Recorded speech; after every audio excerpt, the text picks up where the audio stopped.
Mr. Morris? You're Mr. Morris. Who is asking? Well, I'm John Wright. I emailed you yesterday about stopping by. Email. Have you an appointment? You said I could stop by between 9:30 and 10. What about? My submission. About my submission? Submission. My play, sir. Your play. About a year ago, I snail mailed you my first full-length play. Not having heard anything after 6 months, I emailed you inquiring about it. We receive tons of plays here. Well, one can well imagine Mr. Six, but surely you keep track of all of your submissions. That is the duty of the literary manager. The title of my play is Every Woman, Every Man. Every woman, every man what? Nothing. That's it, Mr. Saffron. Every Woman, Every Man. That's the title.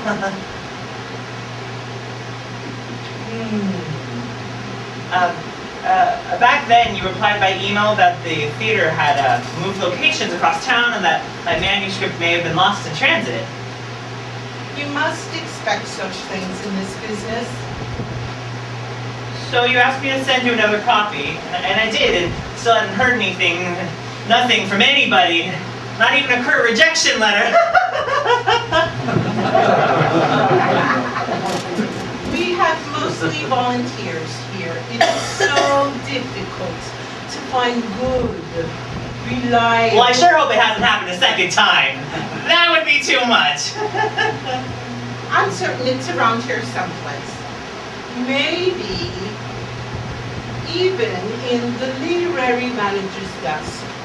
Somewhere at home, maybe. I never take work home. So, then where? Every woman, every man. Ah, yes, I remember now. So you did get a chance to read it. What did you think? I said I remember it. I did not say that I read it. I started to read it. So what happened? I put it aside. You put it aside. Why? Few things hold my interest for very long, so I began reading the newspaper. Oh. I should have had my literary manager read it first. I'm a busy person. I don't have time to potty train. I need to hear whatever you have to say about whatever little you may have read. In short, I can't put it on as it is. You need to do some serious rewrites. Well, how far did you get? Far enough, which wasn't too far. Well, could you please be more specific? Tell me what works, what doesn't. That is the duty of the reader, long before the script should ever fall into my hands. Just give me something, anything. There is a line where one character says something, the bookstore owner, I believe, which is completely out of place with the rest of the scene. Okay. So I'll work on that. Or delete it. No big deal. What else? What else? What else? I don't know what else. I just told you. I just read the first few pages. Well, I'm really sorry to hear that because I put a great deal of effort into it.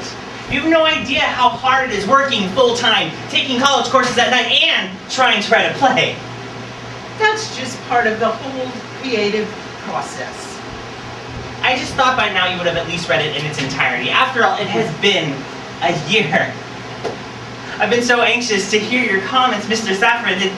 This is my first submission. Once again, I am a very busy person. I never said that you weren't. But a year? You don't know what it's like running a theater, do you? Well, Do you? Some idea, not everything. Well, until you do, keep your comments to yourself. It's just that a year is a very long time to have to read something, no matter how busy a person may be. Not when you receive the load of plays that we do.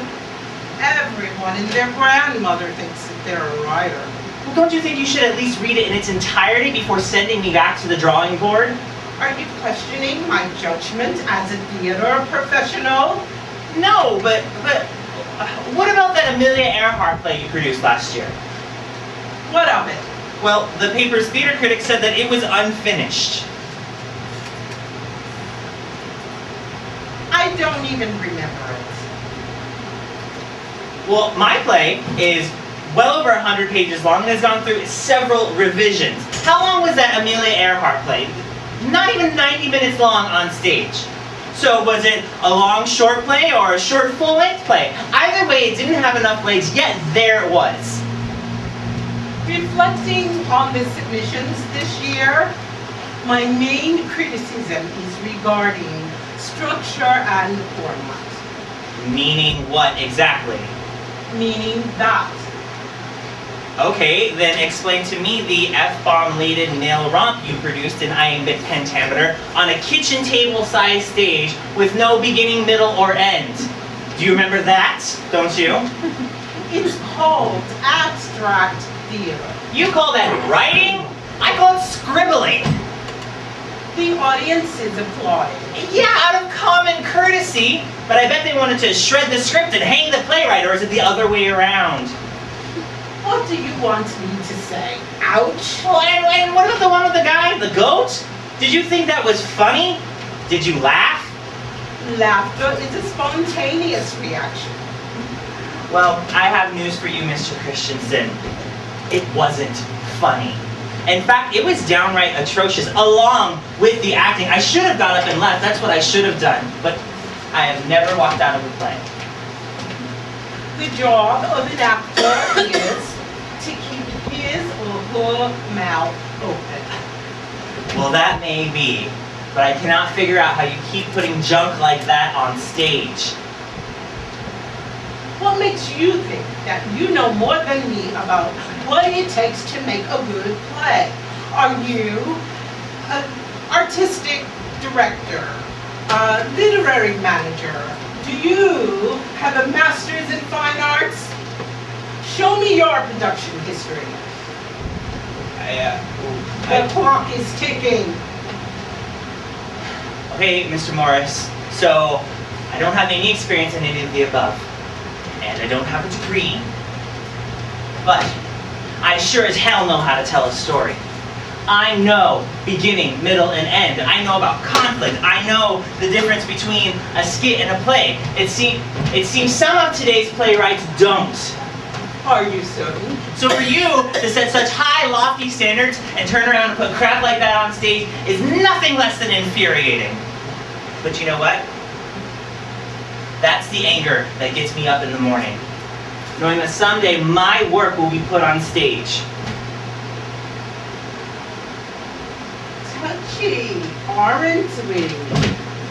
Not touchy, you two-faced blowhard. Frank! Who the hell do you think you are berating me? A lover of theater. That's what they all claim. Well, I can't speak for anyone else, only myself.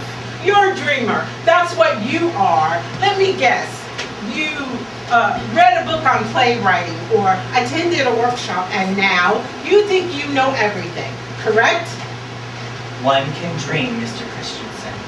Which, realistically speaking, is about as far as you'll ever get. Maybe you've forgotten your own words. Excuse me. We are fiercely committed to discover, nurture, and develop ambitious, bold, innovative new work, both reflecting and enhancing the diversity of the community and shepherded through the collaborative process in an intimate, safe and supportive, writer-friendly atmosphere. Ha! Where'd you get that from? One of your rough drafts? It's from the theater's website. It's your own mission statement. Have you been so long in your ivory tower that you've forgotten your own mission statement? I don't want to talk anymore. Not to you anymore. You people pretend to be so open and inclusive, yet you are more closed off than the state of Mississippi ever was. Are you so smug to think that you can monopolize the arts? I don't want to talk anymore. I don't want to talk anymore.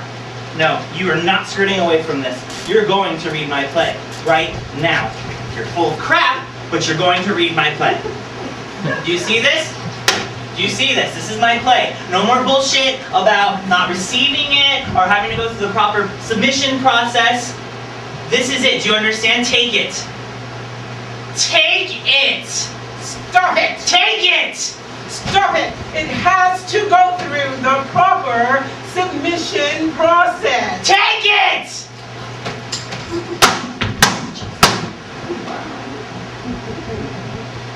Excuse me, miss. I'm sorry, but visitors are not allowed this far.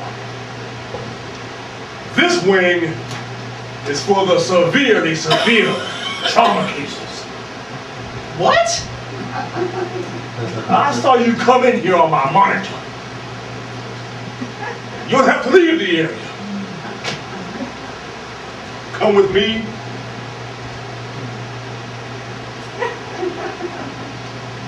You are right there, 7022. Huh?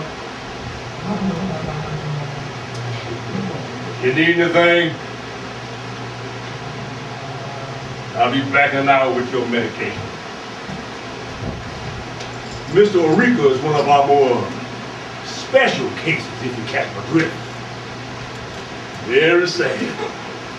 Very sad. Really? I never would have imagined.